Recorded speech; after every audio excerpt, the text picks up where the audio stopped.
So let's go back into author perspectives. Us doing our research, writing our publications, be it a dissertation or be it journal articles and so forth. How do we protect ourselves? And I say protecting ourselves and our thesis, or protect yourself and your thesis, because if you're happy to sign away the rights early on for journals, that might mean your thesis actually can't happen. So the core focus will always be the thesis, followed by the additional publication opportunities that we have as a result further from. So who owns copyright? Yes, you own the copyright to your thesis. If you've started writing it, your draft is protected by copyright. You don't have to have a finished work in order to have something copyrighted. In fact, I have a fantastic book that's over 100 years old. The author passed away midway through doing it, and they published the notes they found in his office, as compiled as they possibly could, as a literary work. Now, it's been 80 years plus past his death, but for that first 80 years, those rights were held by others. But it also meant that even though the manuscript was incomplete, it was still protected by copyright legislation. Okay. In addition to submitting your thesis to perhaps an institutional repository, you are free to publish your thesis elsewhere if you wish. However, you've got to think very carefully about how you are using the works of others and the degree of permission that you need to be able to quote from or include other people's work within your thesis. Charts, diagrams, tables. The publisher may request that you get permission to publish. Now, I'm just going to ask you a question. Do you own the rights to your data? To be very cautious about, and when you undertake your main research and the processes that go through, you've got to be very aware of whose data actually is this. If you're being paid to do it, it belongs to somebody else. If you're doing it on your own dime, more likely it belongs to you. I then have a second question. Can I have shared ownership of data sources? And yes, this is possible. It could be co-jointly owned with your university or your supervisor, and often then it becomes your university because your supervisor is a paid employee of the university. So let's go a little further. Should I be registering my copyright? It's actually really important to think about this. Although you automatically get copyright by simply producing the work, by simply writing it or constructing it, in many cases it's worth looking at whether there is a copyright office located within your country and whether you should be registering your copyright with that. Usually the fees are pretty modest and the legal benefits from that are enormous should they need to arise. Now remember earlier I said, in the academic world, very few cases will ever come forth. But there's always the opportunity that something will happen and you will need to protect your copyright and maybe even your reputation from that. A service such as ProQuest actually gives you a registration service when you choose to file your dissertation. So it might actually make that very easy and affordable and accessible for you as well.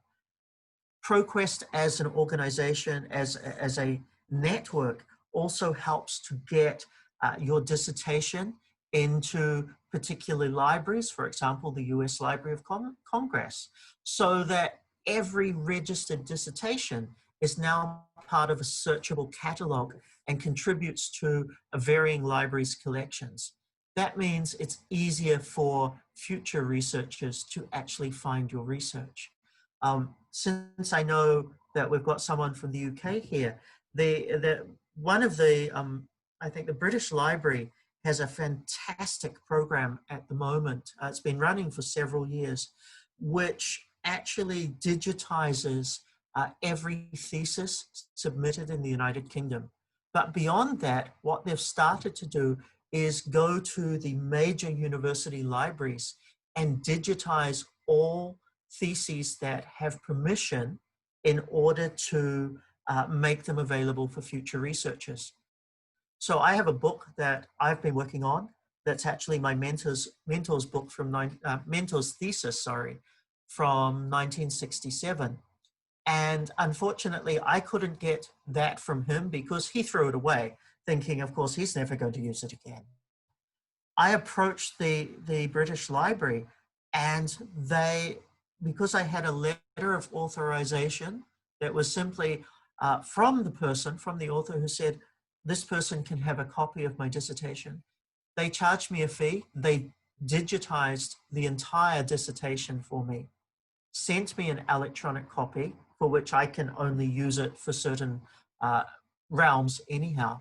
But they have subsequently made that dissertation available online for free for any other student who wants to access it. So slowly this is growing, but it does help that when we do register, that it gives us opportunities for them also to track down the copyright owners to seek permission to do things like this. Now let's talk about Creative Commons and should we be using a Creative Commons license?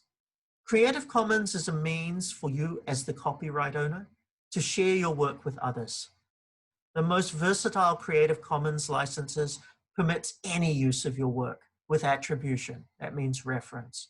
You might instead though want to limit the license. So instead of allowing somebody to have absolute access and permission to anything, you may limit what aspects of your thesis can actually be used by subsequent researchers. Now, this is going to be important. Consider you're doing some research that actually has a commercialization benefit or value out of it. If you do not limit how others can use that, I can come along, take advantage of the Creative Commons license and advance your research further before you have a chance to commercialize it. That may have financial implications for you as well. It doesn't apply to every discipline, obviously, but it is something that we need to be thinking about or at least be conscious of through our process. Should we then make our dissertation open access? So as I was talking about with the British National Library that was digitizing theses from all of the universities upon request and upon availability, we've got to ask whether we want our own dissertation open access. Some universities may say it's compulsory. Others you may be able to choose for yourself. Effectively, from a copyright perspective, the decision to make your dissertation open access is your choice and solely your choice. But there is some small potential that open access can limit your future publishing options.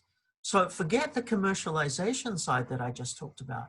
It may simply impact upon your ability to convert this into perhaps a book or some other format. So it greatly varies among publishers, among disciplines. You might have other reasons to restrict your public access to work, especially if you're looking at sensitive or confidential matters, or if your dissertation includes something that's patentable. So that's where the financial comes into it. Many universities, systems like Procrest also allow you to request an embargo. So you delay opening access for a period of months or years. This can be rolled over, but it takes a little bit more effort to do a rollover. Now, again, it comes down to, at this stage, as you're writing or going through the process of research to write for your dissertation, what are your planned future uses of it? And then from that, you need to map out what is going to be the absolute best way for you to protect your opportunity to be able to have multiple publications out of the one piece of work. So let's talk some basics, protecting your own copyright. Okay, it's now vested immediately upon your creating work without requirement or notice of registration, but highly suggest looking into that.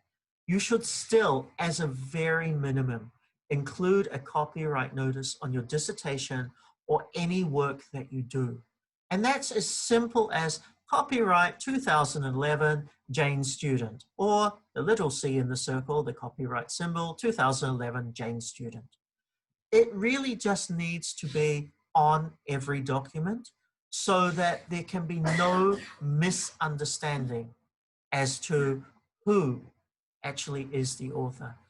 In terms of your dissertation, just make sure that it's in a conspicuous location, customarily just after the title page. Registration is technically optional, but recommended.